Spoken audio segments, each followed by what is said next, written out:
Good morning, everybody. I am your barefoot and braless and makeup-free quilter and bag maker. So you may not want to follow me because I don't have a pretty background and I don't have a pretty face and I'm not all made up and dolled up, and that's okay. But today I'm going to show you how to make a makeup bag. I've been making these, and every time I make one and send it to someone, I get a request for another one because they're really becoming popular. So I'm going to show you today exactly how to make one. I'm going to give you all the measurements. You can do it yourself.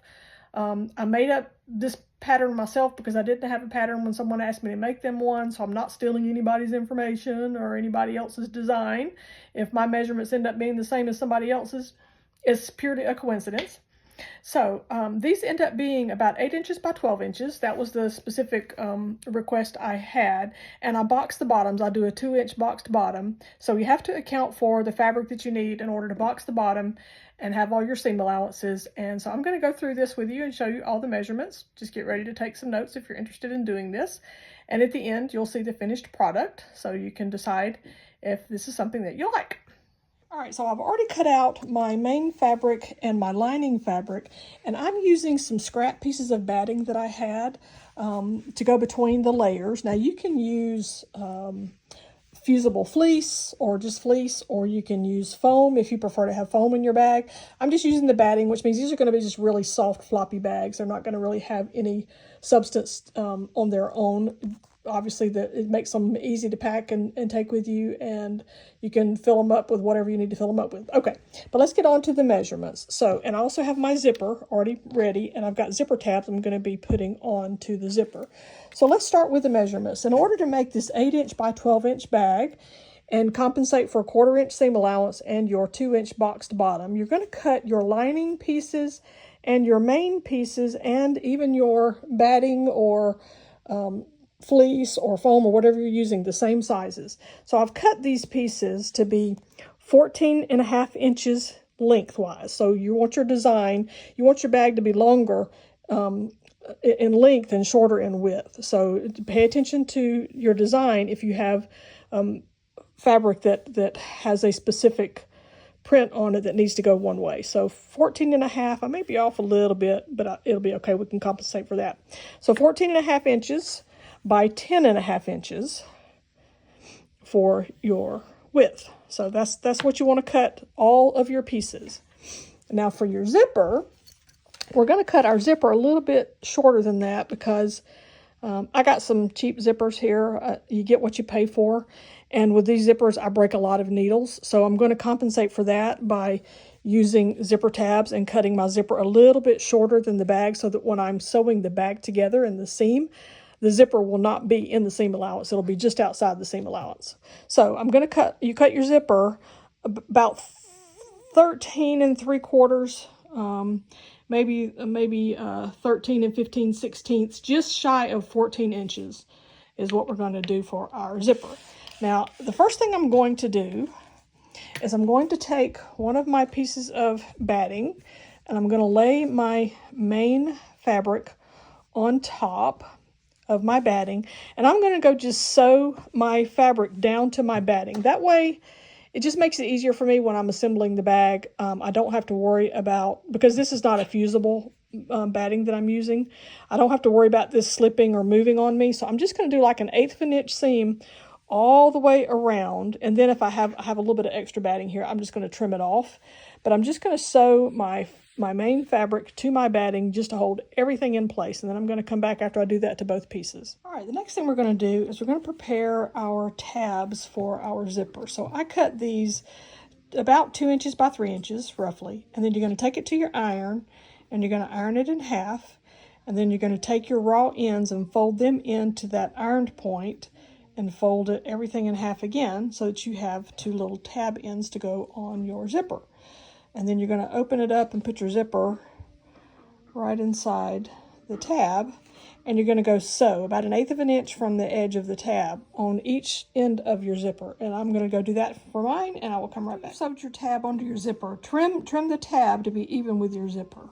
All right, so next we're going to add our zipper to our bag. And again, pay attention to your direction if you've got directional fabric. You don't want to end up putting the zipper on the wrong side and then your design is upside down. So you're going to have your fabric laying face up on your table, And there is no front and back to this bag because they're going to pretty much be identical. So it doesn't really matter which way you put your zipper to open on whichever side you're putting it on, because again, I'm not going to have a front and back to this bag. I like my zippers to open left to right. So for me, this will be the front of my bag if I'm putting my zipper this way. So lay your piece face up on your table, and then turn your zipper upside down so you have right sides together.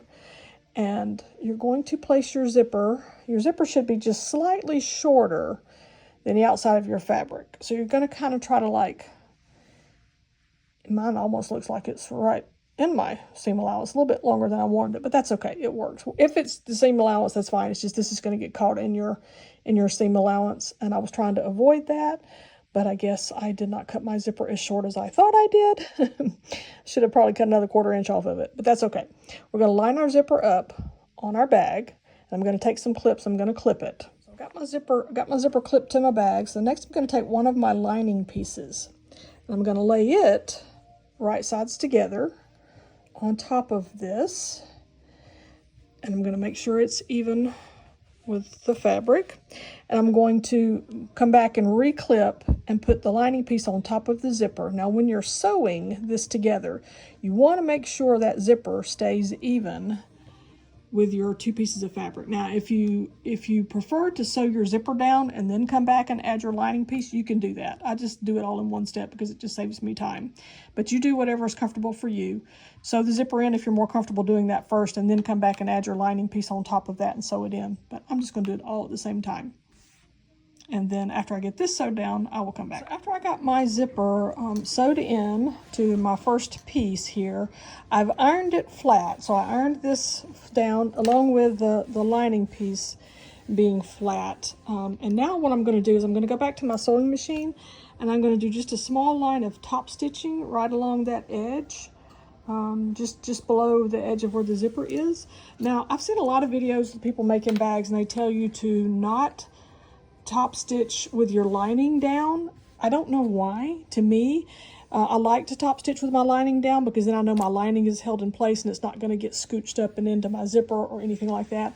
And I haven't noticed it affecting my bags in a negative way by doing that. So I'm going to go with this flattened down, lining piece flattened down, and my top piece flattened down, and I'm going to go top stitch, and then we're going to come back and we're going to add this to the other side of the bag. All right, so I don't know if you can see it. I guess you can see it if I go zoom in here. I got my nice little line of top stitching. Now you can increase your stitch length when you're top stitching, and it makes it look a little bit neater. I didn't bother to increase my stitch length on this.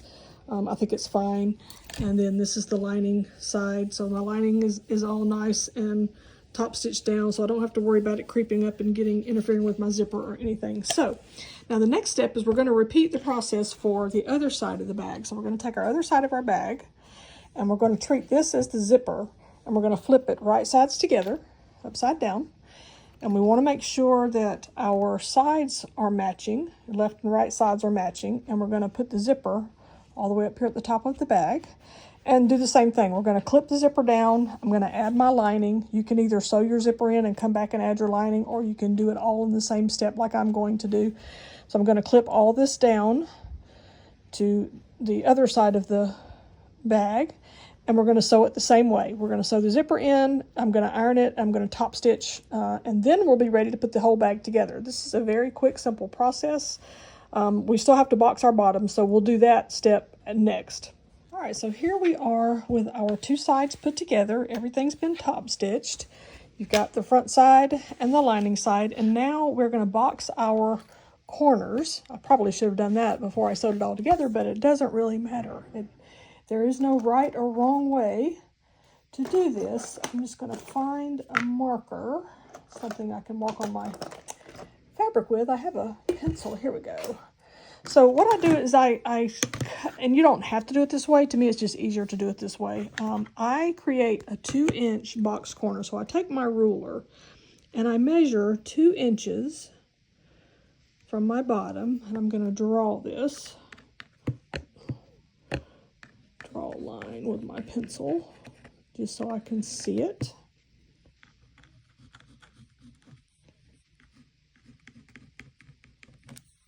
Okay, so I've got, I don't know if you can see that pencil mark, but I've got a 2-inch box corner. I'm going to do that on all 4 of my corners, and then I'm going to cut that out with a pair of scissors. So I'm going to go do that on all 4 corners. I'm going to cut my 2-inch square out, and that helps me box my corners for the bag. All right, so now I've got all 4 of my corners cut out, including the lining. You're going to box your lining as well. So you're going to cut out all 4 of your corners, and now we are going to put the entire bag together. The most important step of this process, be sure your zipper is at least halfway open. If you don't, you're going to have a hard time turning your bag right side out with a closed zipper. So we're going to take our 2 outside pieces that are sewed to the batting, and we're going to put those together.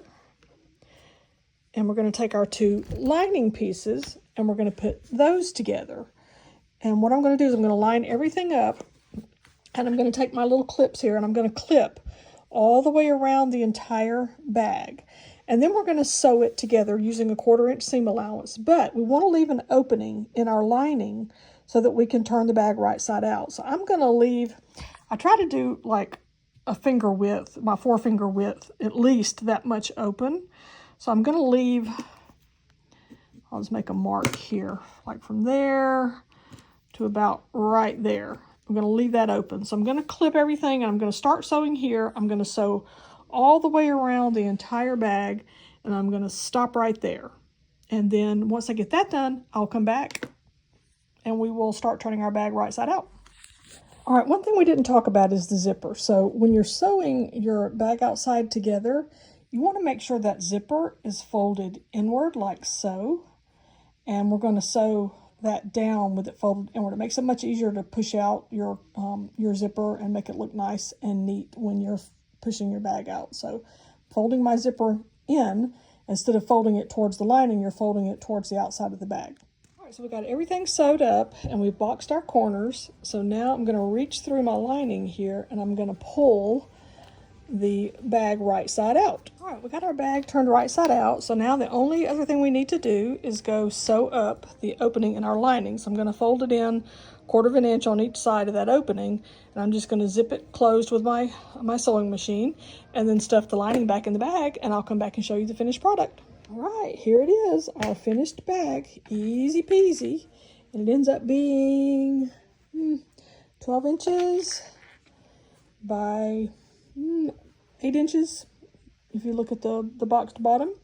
So that's our finished bag with our zipper opening, and it's nice and roomy on the inside, lots of room. Very easy, quick project. Thanks for watching. Bye, y'all.